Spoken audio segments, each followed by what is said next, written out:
Capítulo 8. Al bajar Jesús por la ladera del monte, grandes multitudes lo seguían. De repente, un leproso se le acercó y se arrodilló delante de él. Señor, si tú quieres, puedes sanarme y dejarme limpio. Jesús extendió la mano y lo tocó. Sí, quiero. Queda sano. Al instante, la lepra desapareció. No se lo cuentes a nadie. En cambio, preséntate ante el sacerdote y deja que te examine. Lleva contigo la ofrenda que exige la ley de Moisés a los que son sanados de lepra. Esto será un testimonio público de que has quedado limpio. Cuando Jesús regresó a Capernaum, un oficial romano se le acercó y le rogó. Señor, mi joven siervo está en cama, paralizado y con terribles dolores. Iré a sanarlo. Señor, no soy digno de que entres en mi casa. Tan solo pronuncia la palabra desde donde estás, y mi siervo se sanará. Lo sé porque estoy bajo la autoridad de mis oficiales superiores, y tengo autoridad sobre mis soldados. Solo tengo que decir, vayan, y ellos van. O vengan, y ellos vienen. Y si les digo a mis esclavos, hagan esto, lo hacen. Al oírlo, Jesús quedó asombrado. Se dirigió a los que lo seguían y dijo: Les digo la verdad. No he visto una fe como esta en todo Israel. Y les digo que muchos gentiles vendrán de todas partes del mundo, del oriente y del occidente, y se sentarán con Abraham, Isaac y Jacob en la fiesta del reino del cielo.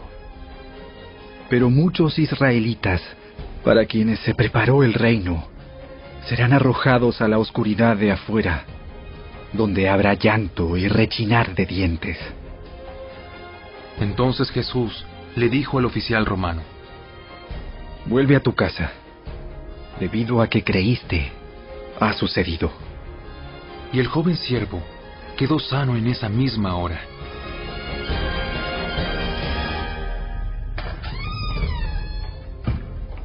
Cuando Jesús llegó a la casa de Pedro, la suegra de Pedro estaba enferma en cama con mucha fiebre. Jesús le tocó la mano y la fiebre se fue. Entonces, ella se levantó y le preparó una comida.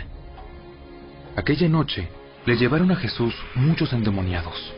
Él expulsó a los espíritus malignos con una simple orden y sanó a todos los enfermos.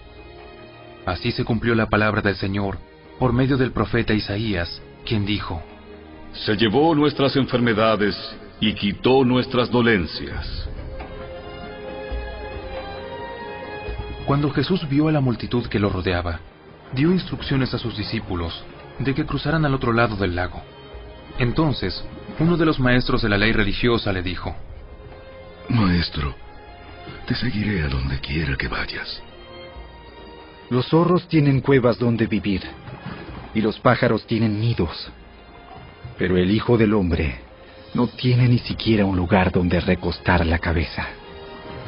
Otro de sus discípulos dijo: Señor, deja que primero regrese a casa y entierre a mi padre. Sígueme ahora. Deja que los muertos espirituales entierren a sus propios muertos. Luego, Jesús entró en la barca y comenzó a cruzar el lago con sus discípulos. De repente, se desató sobre el lago una fuerte tormenta, con olas que entraban en el barco, pero Jesús dormía. Los discípulos fueron a despertarlo. ¡Señor! ¡Señor! ¡Sálvanos! ¡Nos vamos a ahogar! ¡Nos vamos a ahogar! ¿Por qué tienen miedo? Tienen tan poca fe. Entonces se levantó y reprendió al viento y a las olas. Y de repente hubo una gran calma. Los discípulos quedaron asombrados y preguntaron: ¿Quién es este hombre? Hasta el viento y las olas lo obedecen. Cuando Jesús llegó al otro lado del lago, a la región de los Gadarenos, 2 hombres que estaban poseídos por demonios salieron a su encuentro. Vivían en un cementerio y eran tan violentos que nadie podía pasar por esa zona. Comenzaron a gritarle: ¿Por qué te entrometes con nosotros? ¡Hijo de Dios! Has venido aquí para torturarnos antes del tiempo establecido por Dios. Sucedió que a cierta distancia había una gran manada de cerdos alimentándose. Entonces los demonios suplicaron: Si nos echas afuera, envíanos a esa manada de cerdas. Muy bien, vayan. Entonces los demonios salieron de los hombres y entraron en los cerdos. Y toda la manada se lanzó al lago por el precipicio y se ahogó en el agua. Los hombres que cuidaban los cerdos huyeron a la ciudad cercana y contaron a todos lo que había sucedido con los endemoniados. Entonces, toda la ciudad salió al encuentro de Jesús, pero le rogaron que se fuera y los dejara en paz.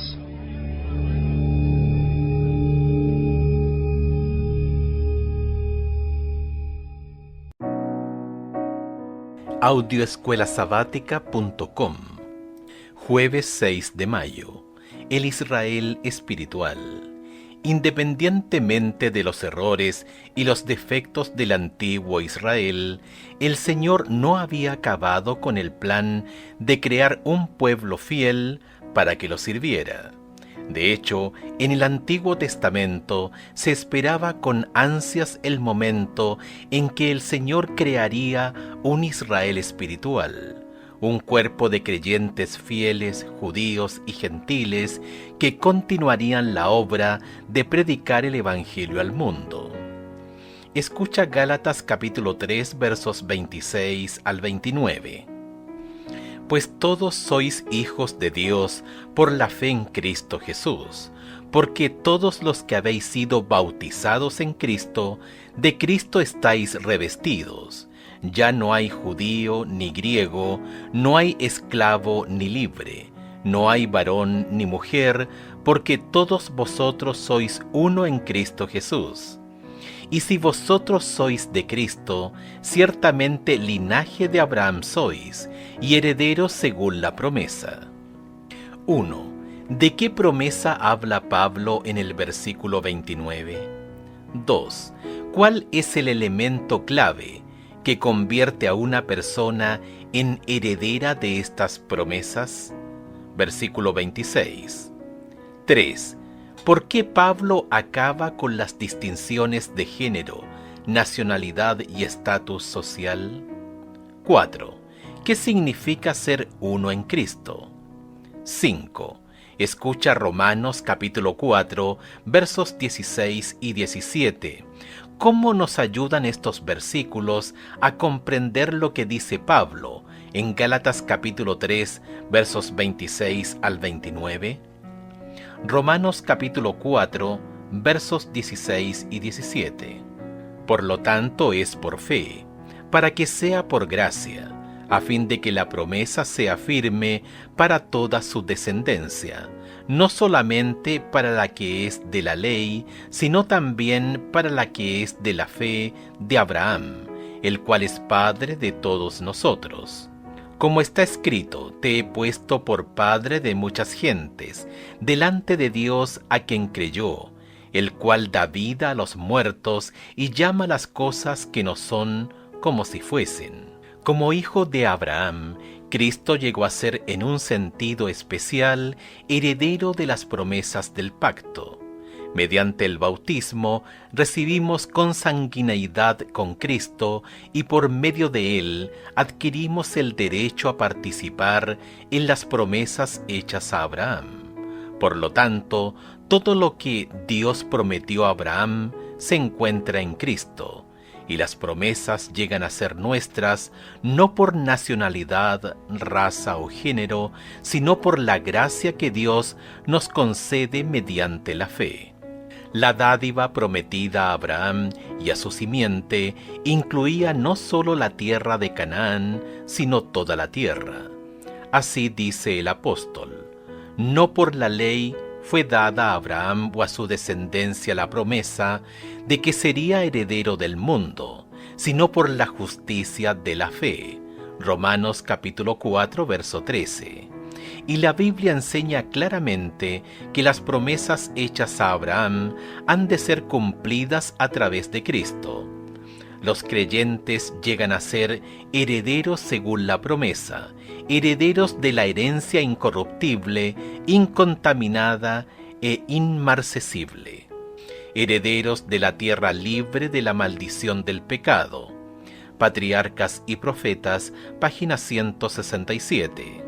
Esta promesa se cumplirá literalmente cuando los santos vivan en la tierra nueva por los siglos de los siglos con Cristo. Daniel capítulo 7, verso 27.